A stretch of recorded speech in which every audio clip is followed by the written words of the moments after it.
Today is October the 9th, 2021. My name is Tanya Finchum. I'm with Oklahoma State University with the Oklahoma Oral History Research Program. With me is Gene Viner, a first responder for the town of Strasburg, Colorado, at the time of the 2001 OSU plane crash, which we'll speak about in a few minutes. This interview is being recorded with Zoom and will be part of the project called We Will Remember Promise. So thank you for coming.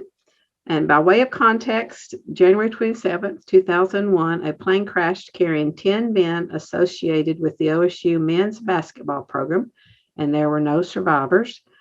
Gene was one of the first to respond to the scene. In the aftermath, the university and the cowboy community made a promise to always remember these 10 great individuals. Gene, thank you for being here today. Before we talk about the accident and what came after that, let's learn a little bit about you. Start wherever you like. Okay, well, people say I have an accent, so I guess I'm originally from Massachusetts, and I was born and raised in the fire service, third generation. I was from a small town in Massachusetts, town called Rutland, and they were an on-call department, kind of a volunteer, excuse me. And when I was 17, 2 weeks out of high school, I went into the Air Force and was stationed up in Cheyenne, and they gave me a career, which I'm to this day still doing, sheet metal, HVAC. Got out of the fire service back in 75. I say they could discriminate against us blind people and colorblind because my vision was 2400. And when I took my physical for the Air Force, I found out I was colorblind. So, which I didn't know until I was 17. But anyhow, I went into the Air Force, became a tinner, and got out in 79 and just stayed out in this part of the country and moved down to Denver, transferred to Denver doing work in 81 and lived in Aurora. And what was it, in 99, decided to move out to Strasburg. Well, they had a volunteer fire department and I always wanted to get back into it. So I joined and we moved out here in October of 99 and joined the Strasburg Fire then and just retired from it 2 years ago. So that's a little bit about me and how I ended up in Strasburg. Quite a difference from the East Coast to Colorado. A little bit, but it's a lot drier and there's no humidity, so I like it. So you said third generation fire? Were your father and grandfather, I suppose, were? Yes, my father was chief in the local town back in Massachusetts. It was Rutland, Mass. And his father was on the department. And then on my mother's side, up in Orono, Maine, my grandfather was fire chief up there way back when. Oh. So it's been in the blood. So you got to learn to play with fire carefully as a kid. Yes. And in high school, when you graduated, what were your plans at that point? If you hadn't done the military, what would you have done, do you think? That was actually my plan all along. When I just through high school, college wasn't really in the plans, and the military, my junior year, I decided I was going to go in and just went that route. Okay. Went into the Air Force. So and what did you do in the Air Force? What was your originally I wanted to go in and get into the fire service. Okay. And my father, he talked me out of it. He said, well, when you get out, you'll have to take a civil service exam. So you'd be better off going in and getting a trade of some sort. And which I was glad I took his advice on that, because that's when I found out that I was colorblind. And at the time, if your vision was worse than 2100, you couldn't get into the fire service. So luckily, I wasn't planning on going into the fire service and then being disappointed because I couldn't get into it. So I already decided to take up a different trade. So that worked out for the best. Okay. And in your trade, what would be a typical day for those who might not know what that would be? For me, it was like a regular 7:30 to 4:30 job. I was stationed up in Cheyenne, F.E. Warren. It's a missile base, and I was in civil engineering. And they made a sheet metal worker out of me. So basically anything that had metal on, we took care of, from heating and air conditioning, duct work, to cattle guys out at the missile sites, because the welding shop was combined, and just a regular civil engineering job. Okay. And then when you got back into the volunteer fire department, what did you have to do to qualify to do that? Well, when I was still living in Aurora, while the house was being built out here in Strasburg, I'd be coming out here every Thursday and Saturdays for my first responder class, because that was mandatory. Okay. And at the time, that's all what was required. And then we trained out here on the rigs. And as time went on, we made a requirement you had to have firefighter 1, and then later on it became a firefighter 1 certified by the state of Colorado. Okay. And it's volunteer, so you don't get paid, right? Yes, but now I feel kind of guilty, because after 20 years, I do get a pension, but it was volunteer for 20 years. Well, you helped a lot of people, so you earned it, right? I guess so.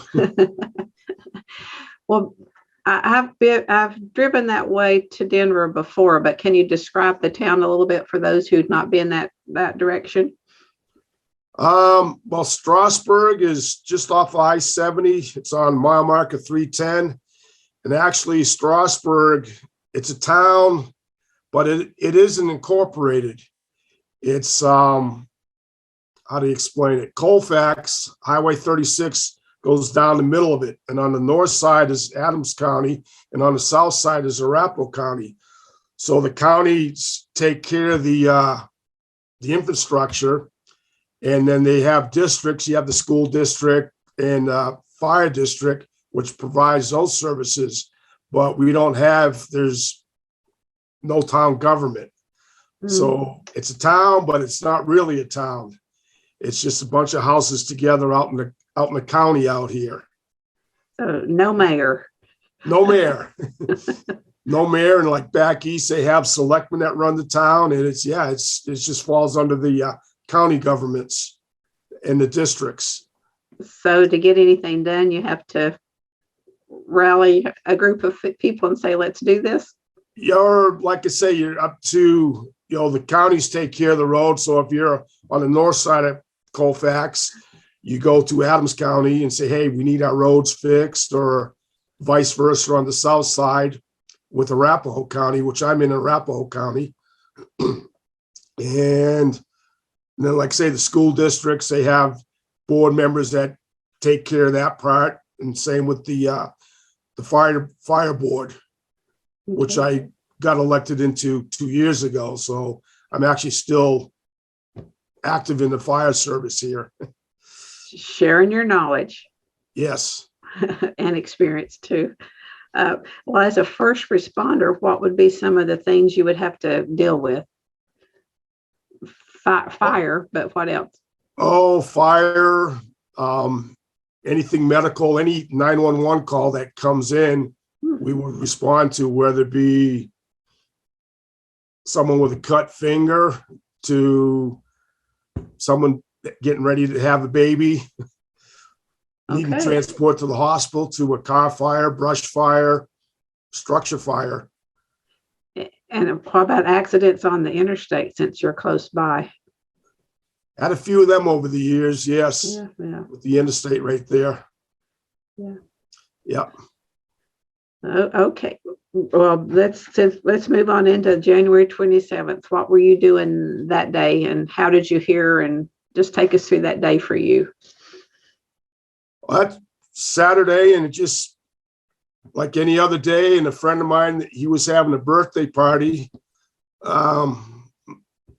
I believe he was turning 42, something like that anyhow, and went down. He lives 3 houses down from me, and went over there and just getting ready to have a drink. And all of a sudden I had my fire radio with me, and the tone came over for a plane crash, and it was snowing out there. And I'm thinking, well, why would someone be out there flying a Cessna? I was thinking it's just a little plane in a snowstorm. It wasn't that bad of a snowstorm, but just seemed kind of weird. So went down to the station, and I drove the ambulance and had the EMT with me, and we went out to the scene. And then from there, it got interesting. We got in on scene and found what we had, and it was a little bit more than bigger than a Cessna. And as time went on, the Jeff Thane, the chief at the time, they ran the tail number and said this is going to get pretty big. When they found out where the plane came from. So, and it's still rough on me for some reason. No. After all these years. It's been 20, but it doesn't get any easier. No. So that was kind of the start of, we got out there, and there was obviously no survivors, and we had some fire there, and it was magnesium, so really can't put out magnesium fire with water. And then we basically really couldn't do anything, so we just kind of surrounded the scene, keep everyone out, and it was out. Oh, well, I guess by the marker, it's like 1,600 feet off the road, so it's back out in the field quite a ways. And just stayed there the rest of the night. So it was kind of toward dusk when it happened. So it was getting dark. It was already dark out there when we got on scene. Okay. And then you went into protecting the integrity of the site and the privacy of the families and such. Yeah. And like I say, I don't remember when Jeff found out exactly whose plane it was, how time-wise afterwards, or from when we got in there, what we had going on. And it was amazing once the news got out, how quick the media was out there. It's like, wow. And you had to act quick. Yeah, and then like I said, I remember being there, like I say, sitting in the ambulance. We just sat there that night and put on the radio. It was probably about maybe 2:30 in the morning. And if I remember correctly, I don't know how they gave the names of the victims that were on or that were in the plane. And I just remember hearing that on the radio. And then the next morning we had the Jeff called to have the buses block the media or the view from the media. And then we just started going out and marking where pieces of the plane were. And I was on a 4-wheel, and I basically was a mile north, and that's where I found some pieces where the plane from up above had started falling apart, and they were a mile from the actual crash scene. But and then like I say, we just put markers down where everything was, and then NTSB, they came out and started their investigation, and we just supported them from that point. How long does it take them to get there? Probably not that long, NTSB. No, I don't remember, because it was, I don't remember when. No, they were there that night, because I remember we were going around and we were locating the bodies, and it was dark. So there was a younger gentleman there. I can't remember his name. And he was there. He was there that night when we were starting to locate everything and putting the marks out then. So that was Actually, I don't remember what time it was. Yeah. Well, from Denver, they may have someone close by too. Who knows? Yeah, I I mean, I believe don't he know. was, he took care of the regional area is what he did. And he was based out of Denver. And then the next day, Sunday, there was an older gentleman that came out. So there was the two of them that I remember. Okay. And I understand OSU sent a lead team out pretty quickly too. So you Yes. may have interacted with them. Yep. Dr. Bosterman and Leon Jones. Yes. Yep. Remember the good people. Yeah. So the rest of that week, what would you have been doing regarding this, if anything? Well, I was out there. I was on scene for, I believe it was like 22 hours. Ooh. And that was, left there probably around 2:30, 3 o'clock Sunday. And I was working out at DIA at the time, doing some construction out there. And it was weird that day because I had access out to the tarmac, and I was going around the planes, and the smell from the fumes from the planes and the diesel or the jet fuel just took me right back there the next day, because it was the same smell that I had the night before. Never really noticed it being at the airport like that, and that was different. And then some of the smaller commuter planes, I'm thinking, well, I wonder if that was probably the size of it. And then they set up, they had used our station for for briefings and everything with the news media. Okay. I wondered about that. Yes, they had used our station. And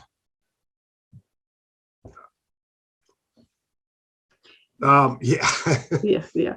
About how many people are part of your station? I mean, you and the chief, and how many others? Then we probably had, I'd say there was probably 25 volunteers, 25 to 30 volunteers. That's pretty good size. Yeah. Yeah. And I don't remember, we probably had, from Strasburg that night, there was, just off the top of my head, 10 of us. And then we had Bennett and Byers. We have mutual aid, and they came out and they helped with what they could do. And Bennett got released, and excuse me, Byers, they stayed on scene all night too. They had a vehicle that they had them parked up on the hill. Okay. Well, when do they decide it's time to close it and you can go home?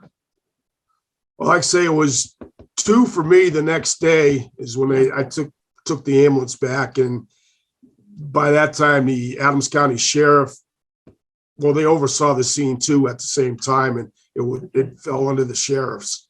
So they took it over. They had their main command post out there. They brought that out the night before and set up the command post. Okay. So, and then the next time you interacted with the scene or the site would have been what, dedication or before the dedication? Well, we went out after the NTSB got done with their what do you want to call it? The not inspection, but investigation. I don't know. Investigation of the scene. And then when they picked up all the pieces, we went back out there and just kind of combed over the area to make sure everything was all picked up. And then after that, I guess the biggest thing is when they dedicated the memorial that following August. The following August. Okay. 2001 too then. Okay. Yes, I believe that's when the memorial was dedicated. When you say comb the scene, did you just spread out like arm to arm and just walk the mile or whatever to check the things? Yep. No, like I say, for some reason the plane started falling apart. I believe if I remember correctly, it was like at 27,000 feet, and something happened and it started doing a spiral down. and the pieces came off. So like I say, it was about a mile north of the scene where I found some little pieces. And as you got closer to the crash scene, they got bigger to the impact area. And we didn't pick any of those pieces up. We just put flags by them. And then the NTSB, I wasn't out there when they did their cleanup. And like I say, after all their cleanup is, and then we just went around the site itself and did kind of a final sweep to make sure everything was, that there wasn't anything left behind. Okay. And then the dedication, did you attend? Yes. Did you? And what do you remember from that day? Well, I remember, I think Mr. Bodsworth had a slight incident coming out to the crash scene on the dirt road. Yeah, I've heard he flipped his car, yes. Yeah, I didn't really want to bring that up, but I remember something. He was fine, which was a good thing, but they have ditches out there, and if you overcorrect, you're going to roll over. And one of his passengers told me the story, so you're fine telling it too. Yeah. So that, and then like I say, that's when I met Leon. Remember meeting him, and real nice man. Mm-hmm. And then there was actually quite a few people. I'm not too good at remembering the names that came out. Jeff Thane, he's good with the names. But yeah, it was a good group of people. So we're there for that. And then the 1 year anniversary, we were invited down to the basketball game down there. And okay. So we got to go to that, and we got, well, we were up in the seats anyhow, and they kind of introduced us as the first responders from Strasburg. Okay. So we got the tour of the college, and that was nice. Had you even given any thought to Stillwater, Oklahoma before all of this? Nope, I just knew of Oklahoma State being through the Big Eight in football. Oh. In basketball, okay. Being from Wyoming, used to follow the WAC conference up there, and then down here in Colorado, the Big Eight. So I knew of the school, didn't really know it was Stillwater. Hadn't been through Oklahoma. Okay. So, but I did. That was the first time I made I drove down there, and pretty flat, but that's pretty flat up here too. This part of Colorado. Yeah, you may have a few more trees. I'm not sure. Not where we live. It's all plains down here. Up in the mountains, yes, but down here it's some cottonwood trees. Well, since then, have you followed OSU? Yes. Then? Yep. Actually, I've been out to the university. I've been out there ever since. It's kind of a tradition. It was a tradition I wish never started, but the 27th, I've been out there every night since then. Okay. And keeping tabs. And then with the Remember the 10, I've been doing past 3 years. I've done I do the virtual run, and that's my new tradition. I'm going to be doing that. And I go out to the site and do it out there. I do my 5K on site. Oh, that's nice. Yeah. Yeah. Like you said, you wish you didn't have to. And I understand you take care of the marker, painting the marker. Well, I did that this year. Yeah, it was kind of faded and came up. Well, someone was going to paint it last year, and they're going to get a hold of me, and for some reason it didn't happen. So this year I was out there. I said, yes, I need to get that painted. So went and picked up some paint and painted it, and brought the basketball home and cleaned that up, because for some reason the birds like to sit on it.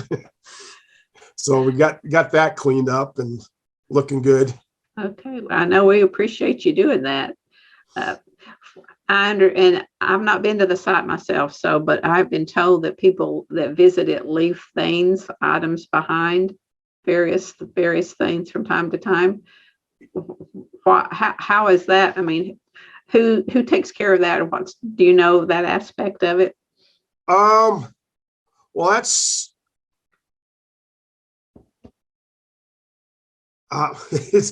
yes, there's been a lot of stuff that's been left behind, and actually there's some of it's getting kind of old and ragged. So I'm thinking, well, we probably need to take some of these down. And someone had left headbands or bandanas, and they tied it in like a little ribbon, and they're all faded. And I'm thinking, man, I should, because I've been kind of just cleaning up what's okay, this needs to go.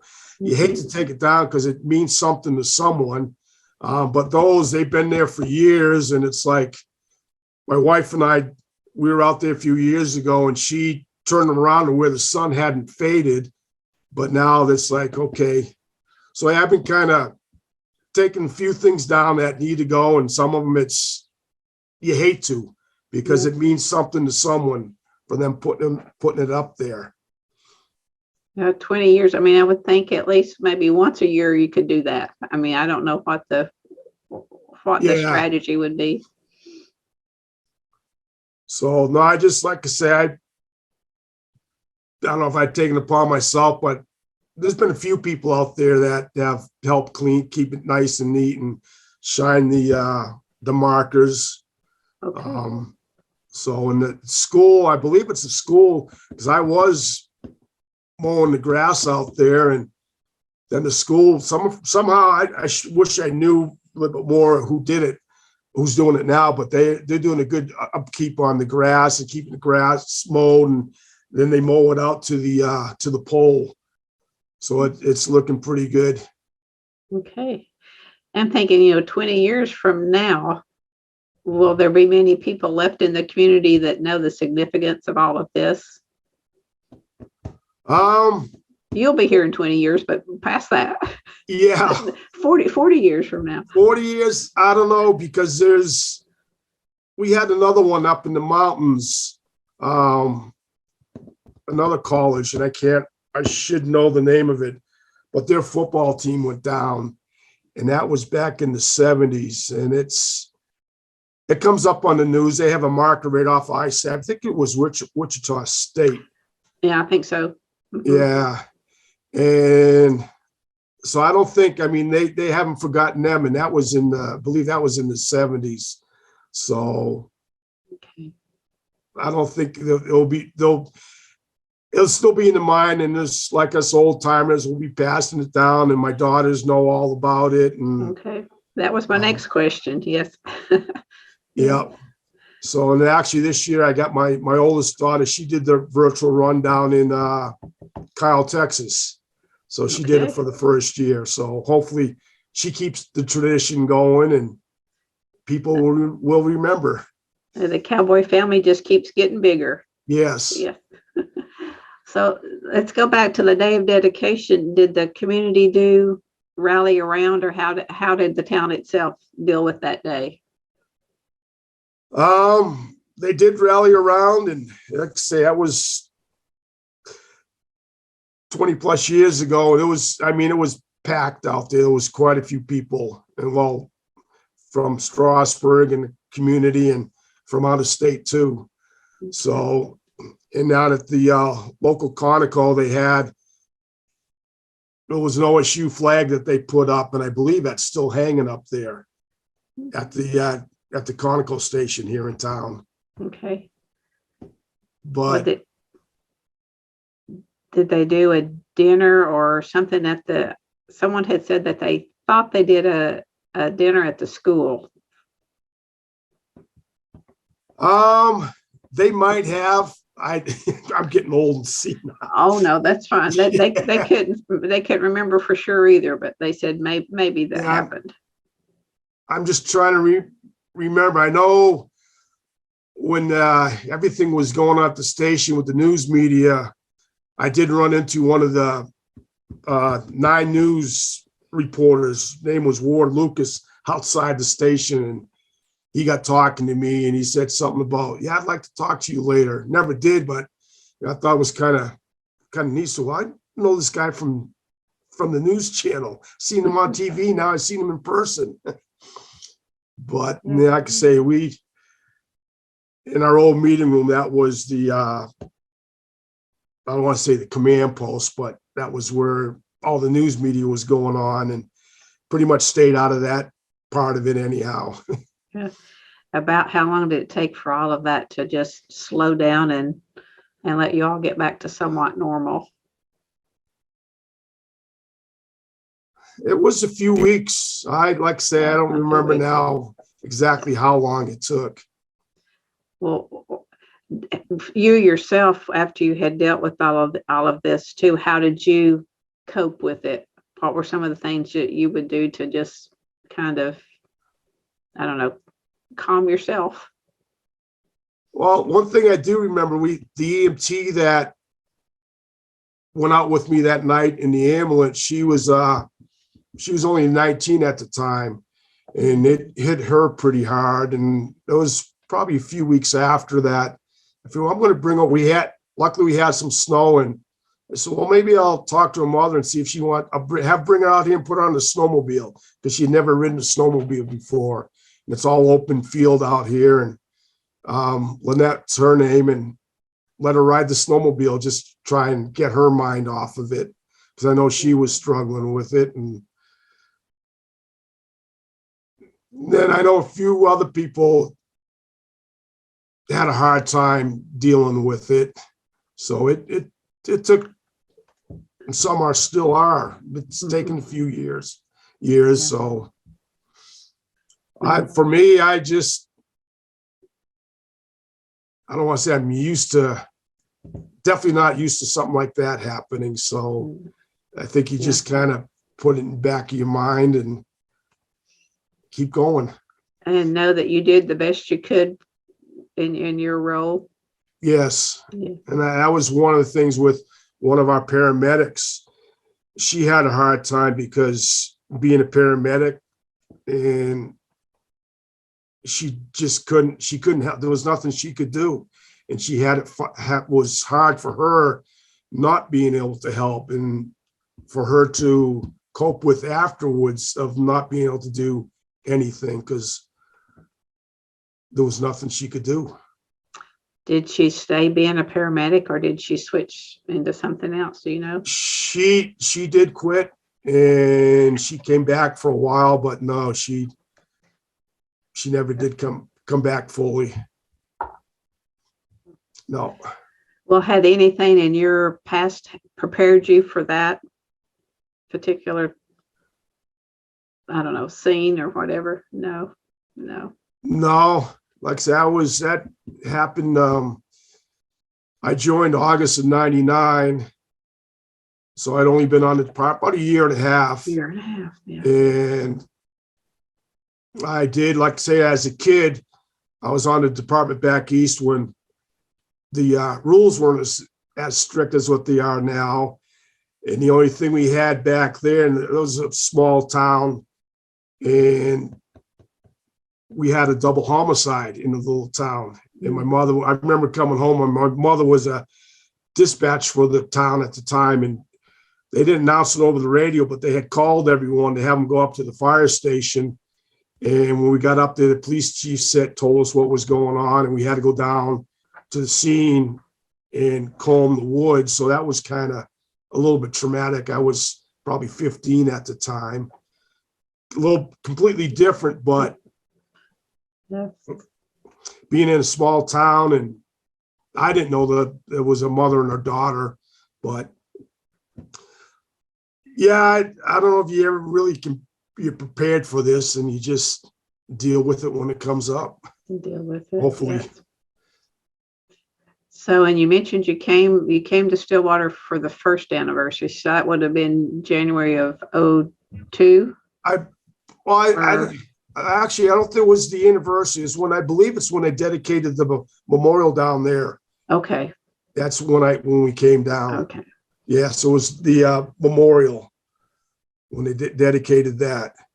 Okay. I was down there for that, and then we stopped in there. Oh, my girls were still young. We were coming back. My in-laws lived down in Louisiana, and we were driving back from Louisiana, and I wanted to stop in there at Stillwater. So we stopped in there, that time too, and I'm trying to remember when that was. And tracked down Leon, found him, and showed my girls memorial there, and just kind of took them around the school. That was probably, let's see, about 12 years ago, I guess, was the last time I was down in Stillwater. Okay. Well, I think the university's done a good job on that memorial, plus the one in Colorado. Yes. They've done a good job. Yeah. And Leon is chief now. Yes, I see that. Yes, he is. That's good. Yeah. Yeah. Yeah. It was hard on him too. Yeah. So if your girls had experience with OSU, they didn't come here to go to college. Nope, I tried to. I was hoping to, but my oldest daughter, she decided to, after she got out of school, she moved to Texas out of high school. And then my youngest daughter, she went back to Massachusetts and went to school back there. And now she's out over in England doing a year of school over in England to get her master's. And it's like, wow, you guys couldn't just stay here in Strasburg. You had to, and they both went on opposite sides of the country. Well, an excuse to travel. Yes. Well, with COVID, really can't though, can we? No. No. Did you watch the first basketball game after the crash? Do you recall, being interested enough to watch that against OSU played Missouri, I think, the first game after? I don't remember if I seen that, and I don't remember. Okay. Yeah. You probably didn't, or you would remember. It was really rowdy. Yeah. I mean, and actually, it might have not been on TV up here. Oh, that's true. That's yeah. True. Yeah. So I've caught a few games when they've had them on, but sometimes we just get the locals up here. Well, depends on what cable TV or dish network you have, satellite network. Okay. Well, and have you ever been down to actually participate in person for the run? Remember the 10 run? Yeah, no, I haven't. Like I said, I did my first virtual 3 years ago. Okay. Yeah. And I've thought about coming down for that, but now I kind of I like to be there. Well, actually, I could do both. I'm going to stick with doing my virtual up here around the site. And sometime I might make it down there for that, but I'm going to do my virtual up here all the time. Okay. Yeah, I helped with it for the first time this year. I've been here 20 something years too, but it's the first time I'd volunteered to help. And it's I don't know, the atmosphere, the love, if you will, is quite impressive. Yeah. Yeah. Yeah. I can't imagine being there on that night. You'd be speechless, I guess, too, for seeing all of that and knowing what was lying ahead for the families. Yeah, and then I actually, Jeff, he bought the Blue Moth book.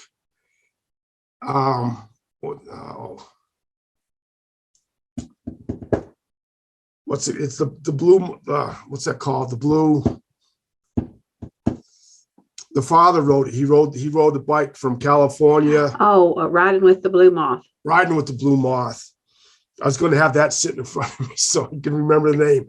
But I read that book. Jeff bought it for me, and he put a nice saying in the book when he gave it to me. And I read that, and when he was describing the time when he found out was what times, and it just took me back, and I could remember where I was on scene that night when he got the call about it. And so that when I read the book, it's like, ooh, it hit home. Yeah. That book has touched a lot of people from what I understand too. Yes. Yeah. I think Bill Hancock, right? Was the author? Bill Yes. Hancock, yes. Yep.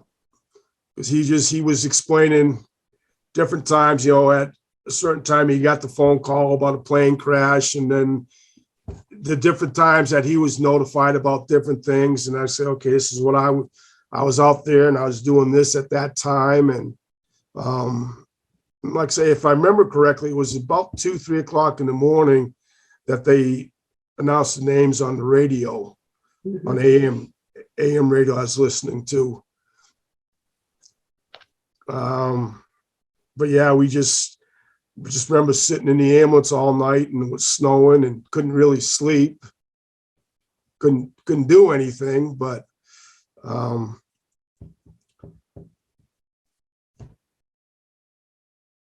then, like I say, the next morning, I do remember I got a call from my father. He says, "Was that you on that four-wheeler?" And it's amazing, the cameras at the news people, how they can zoom in, because I was like a mile away when they zoomed in on me on that four-wheeler.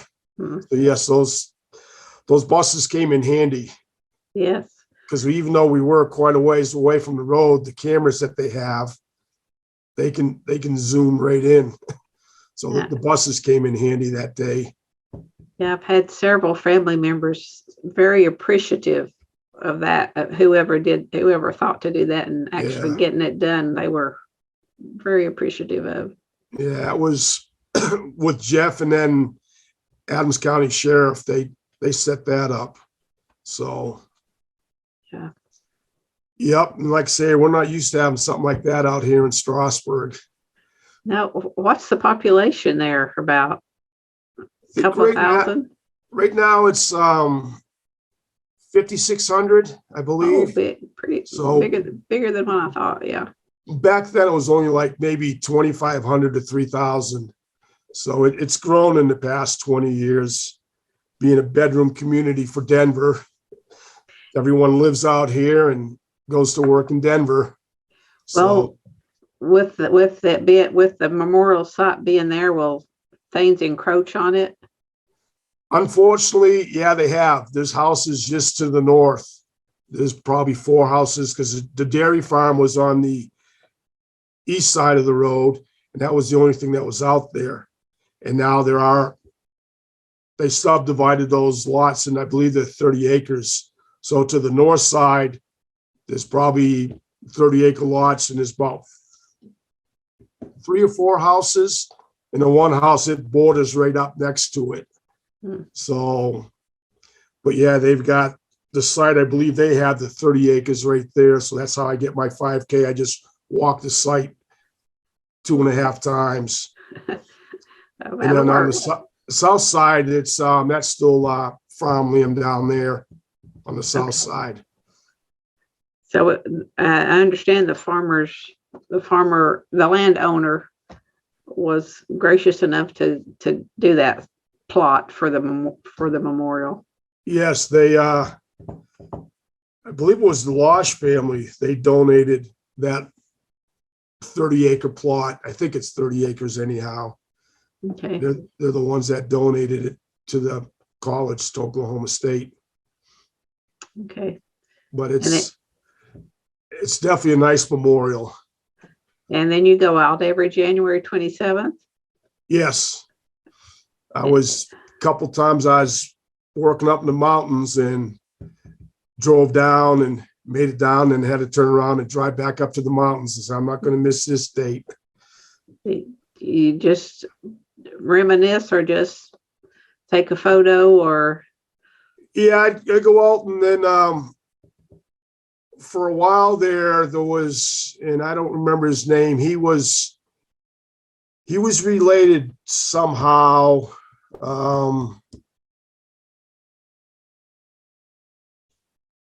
To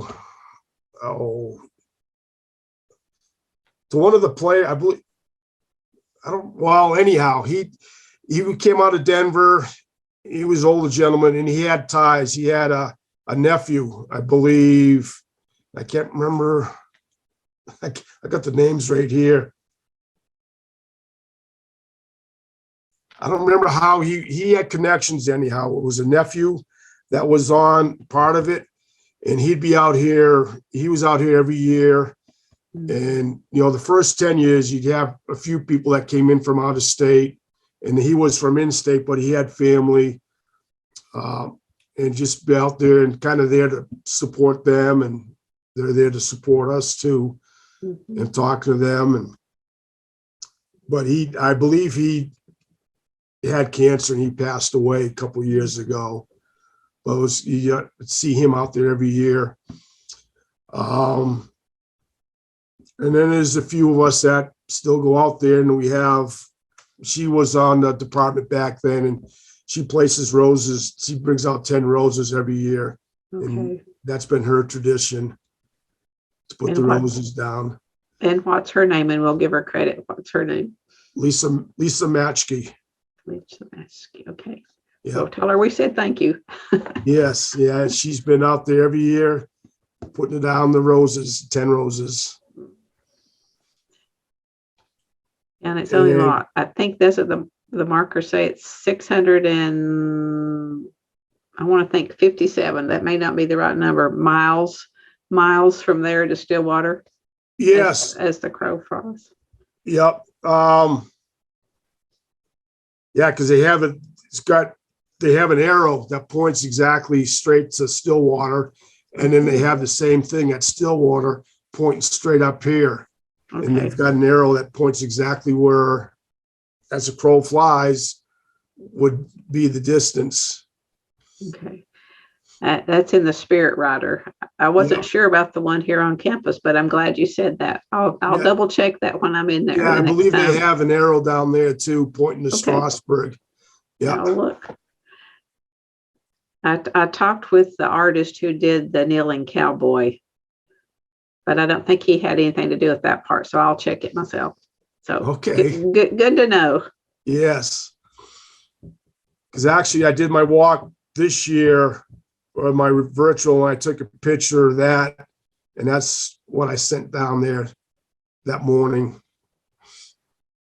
I've seen a couple of the ones for sunset you would take, or sunrise. I'm not sure if it's sunrise or sunset. Yeah, very, very good, nice shots. Yeah, this year, like I say, with the virtual, I was out there. I made sure I got out there for the sunrise.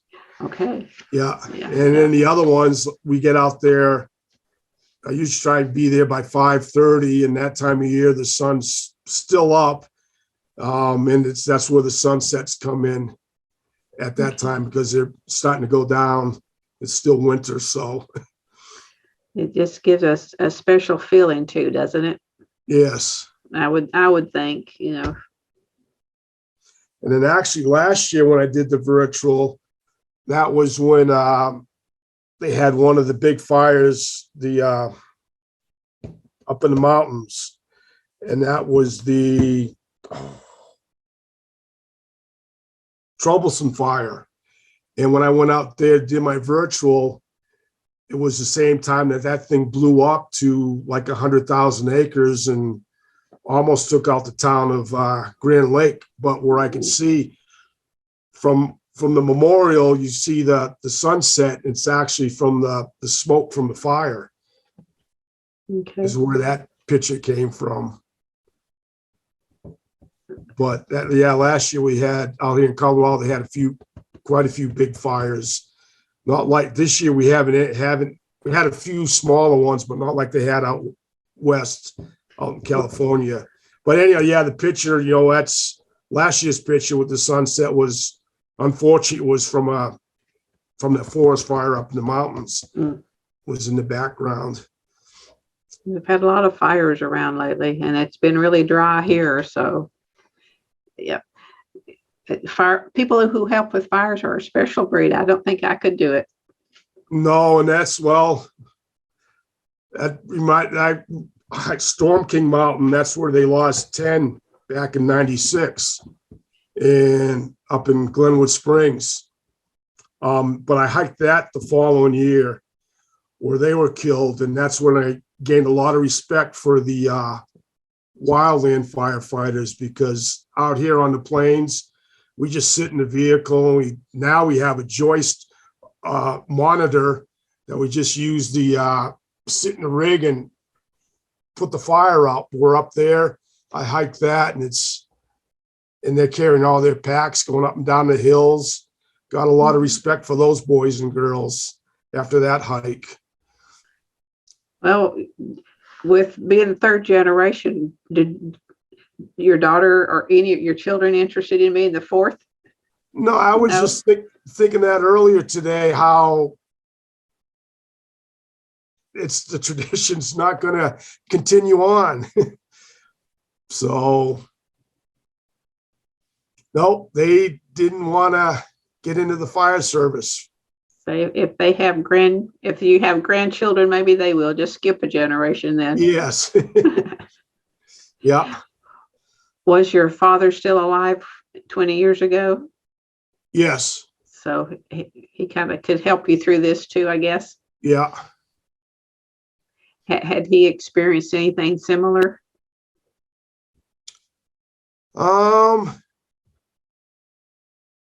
I don't think so. Okay. They got pretty lucky back there. It was a small town, and they covered 12 square miles. So we're out here. We have 100 and I think it's just at 180 square miles that Strasburg is responsible for, the district. So you got more of a chance of things happening here. Right. Yeah. Yeah. Well, for the next, I don't know, 20 years, you still plan to go out each January 27th, as long as you can. Yep, I will be there.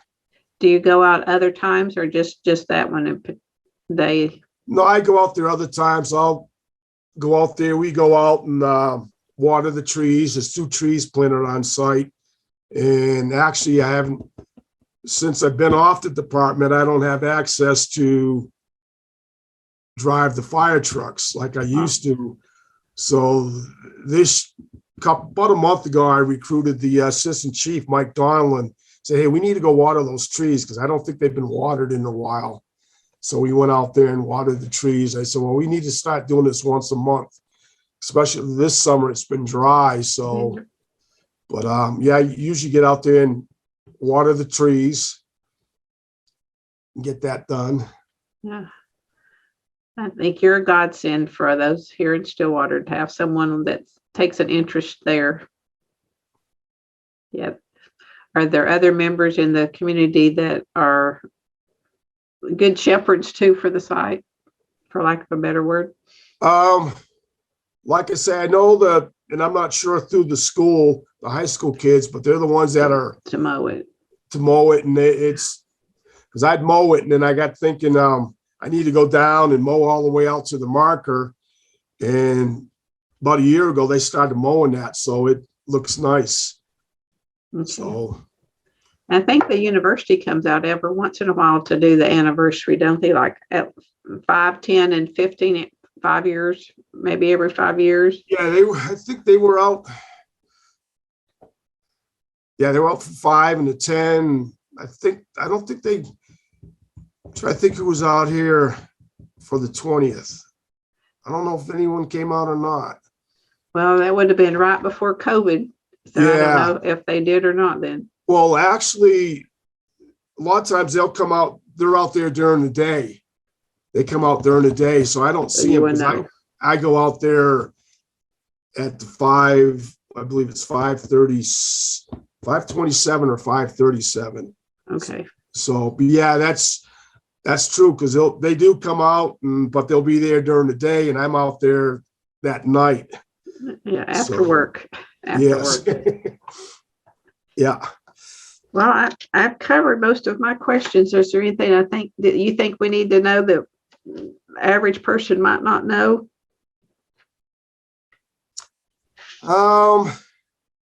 What would you want future OSU fans and students to know about Strasburg and this particular event? Well, like I say, remember the 10, and that's a good saying, and we will remember the 10 out here from Strasburg. You certainly have this far, haven't you? Yes. Yes. And it has changed your life a little bit?